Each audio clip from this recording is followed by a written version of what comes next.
Meaning टिक कर लो। Simple अगर हम लोग लैंग्वेज में बोले तो रिटायरमेंट क्या होगा, सिंपल अगर हम लोग बात करते हैं कि तो बेसिकली जब कोई जॉब से बोलेगा कि हाँ बस अब हम इतना ही तक काम करेंगे, इसके बाद हम काम करना नहीं चाहते, तो ऐसा कहीं ना कोई नहीं कि रिटायरमेंट का एक एज होता है। वो तो एक एज बनाया जाता है गवर्नमेंट जॉब में या प्राइवेट जॉब में भी कि हाँ भाई जब तक उसका मतलब पूरा ऑल ओवर बॉडी सब मेंटलिटी प्रॉपर काम कर रहा है तो वो जॉब कर रहा है। लेकिन तुम लोग देखो प्राइवेट जॉब में आदमी काम करते रहता है, कोई इशू नहीं, लेकिन गवर्नमेंट जॉब में एक रूल हो जाता है। लेकिन हम लोग पार्टनरशिप में कैसे रिटायरमेंट होगा, पार्टनरशिप में रिटायरमेंट के लिए क्या जरूरी है कि अगर कोई पार्टनर रिटायर होना चाहता है, ठीक है, अगर वो रिटायर होना चाहता है मतलब देखा जाए तो उसका काम को खत्म करना, तो उसको सब पार्टनर को एक नोटिस देना होगा और सब पार्टनर अग्री करेगा तभी वो रिटायरमेंट ले सकता है।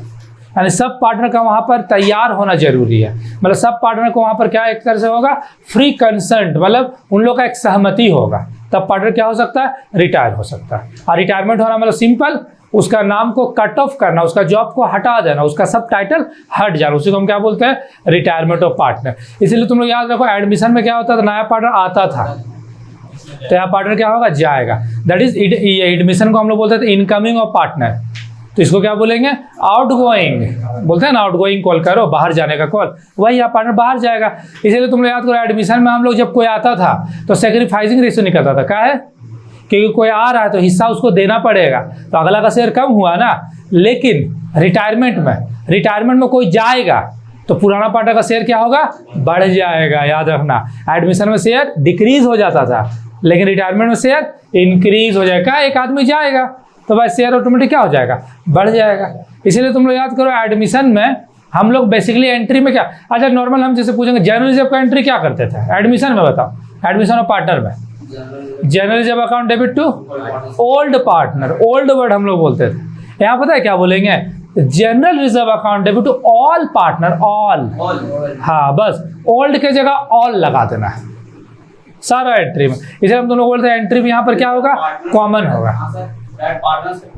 नहीं ऑल लिखा करना, पार्टनर्स कैपिटल कोई और चैप्टर में हम लिखवाए हैं, इसलिए यहाँ पर ऑल बोल रहे, ठीक है, ऑल लिखना, सिंबल ऑल पार्टनर्स कैपिटल लगा। तो इसीलिए यहाँ पर तुम लोग बहुत ज़्यादा एंट्री में नहीं लिखाएंगे, बहुत हुआ तो एक या दो एंट्री बस, बाकी जितना एंट्री उधर हम लोग पढ़े हैं ना एडमिशन में वो सब यहाँ यूटिलाइज करेंगे, लेकिन सारा यूटिलाइज नहीं होगा, उसका भी कुछ सिलेक्टिव एंट्री यूटिलाइज होगा, ठीक है, कुछ सिलेक्टिव एंट्री को हम लोग यहाँ पर यूटिलाइज करेंगे।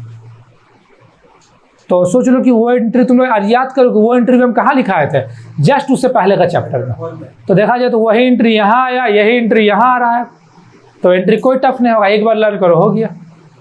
ऐसे एंट्री का ना एक पूरा प्रॉपर इसका एंट्री हम लिखाएंगे, तुम लोग रिलैक्स रहो। चलो अब यहाँ का मीनिंग देखते हैं।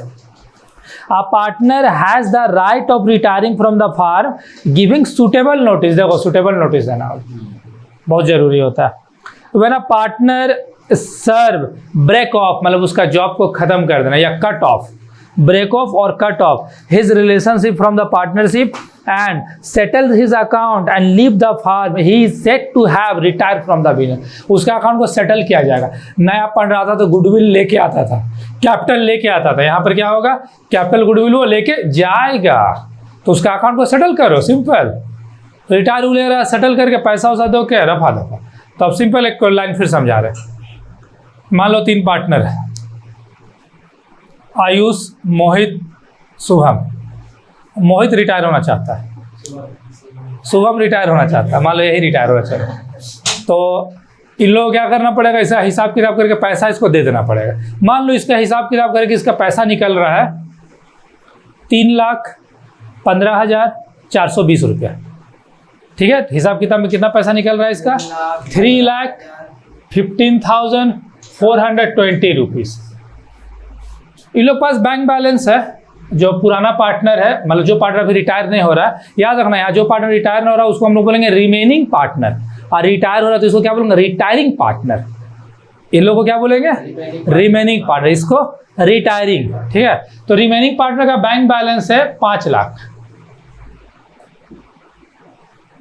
तो ये बताओ ये लोग पैसा दे पाएगा कि नहीं, इसको आराम से दे देगा, नहीं वो जो भी रेशियो तुम लोग 5 लाख तुम लोग पास है, तुम लोग आराम से इसको दे सकता है 3,15,000, कोई दिक्कत नहीं होगा, तुम लोग का सेटलमेंट हो जाएगा, लेकिन तुम लोग दे सकता है। लेकिन मान लो 5 लाख बैंक में बैलेंस नहीं है, बैंक में बैलेंस है मान लो 50,000, मान लो बैंक बैलेंस कितना है, बस 50,000।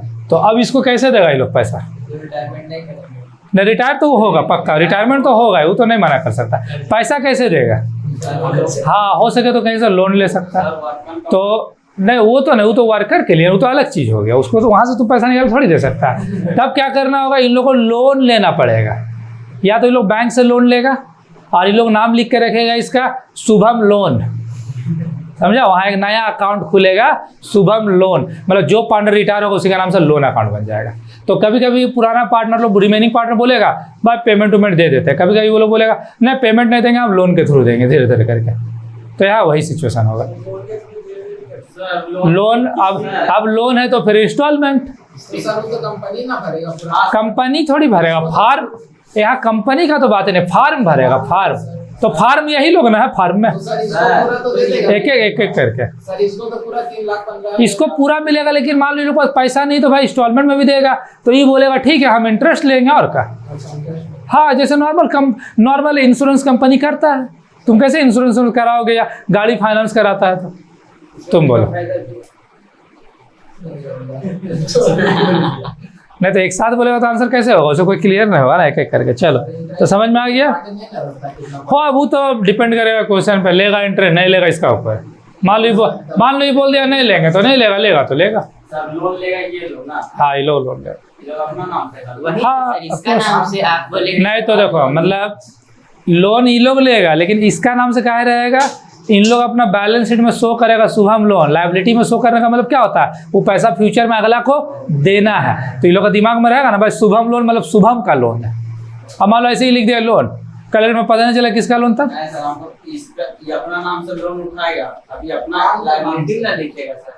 नहीं, अपना नाम से लोन नहीं उठाएगा, इसका पैसा कोई लोन लिख के रखेगा।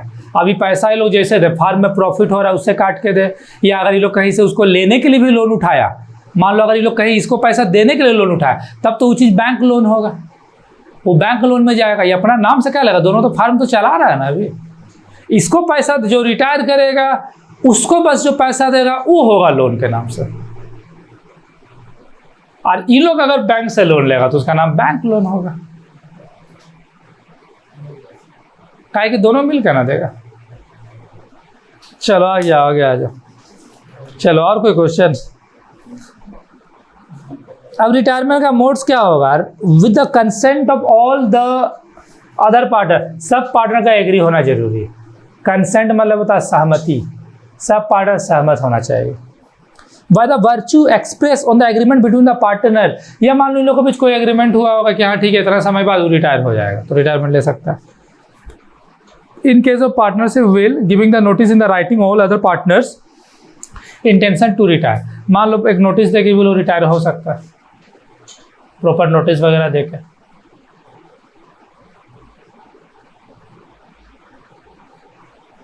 और फिर बता रहा है पोजीशन क्या होगा और क्या इफेक्ट पड़ेगा पार्टनर्स का।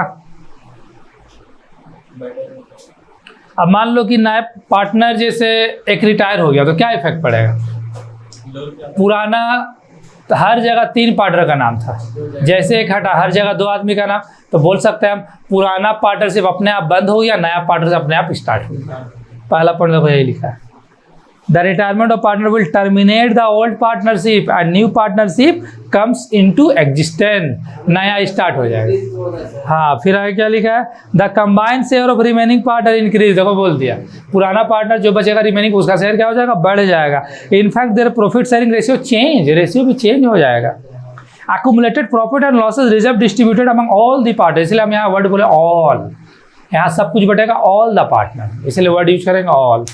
नेक्स्ट है the assets and liabilities revalued, और यहाँ पर भी वही एसेट लायबिलिटी का रिवैल्यू होगा बोले तो रिवैल्यूएशन अकाउंट बनेगा, बना देते रहा एडमिशन में, तो रिवैल्यूएशन अकाउंट फिर से यहाँ पर हम लोग शुरू करेंगे बनाना, वैसा ही बनेगा जैसे वहाँ बनाते थे, सेम, कोई चेंज नहीं। नेक्स्ट, क्योंकि एसेट लायबिलिटी का रिवैल्यूएशन होता है तो रिवैल्यूएशन अकाउंट बनता है। मान लो रिटायर हुआ, उस दिन पता चला बिल्डिंग 10% घट गया, कुछ भी हो सकता है ना, तो बस जहाँ एसेट का रिवैल्यूएशन होगा रिवैल्यूएशन अकाउंट बनेगा।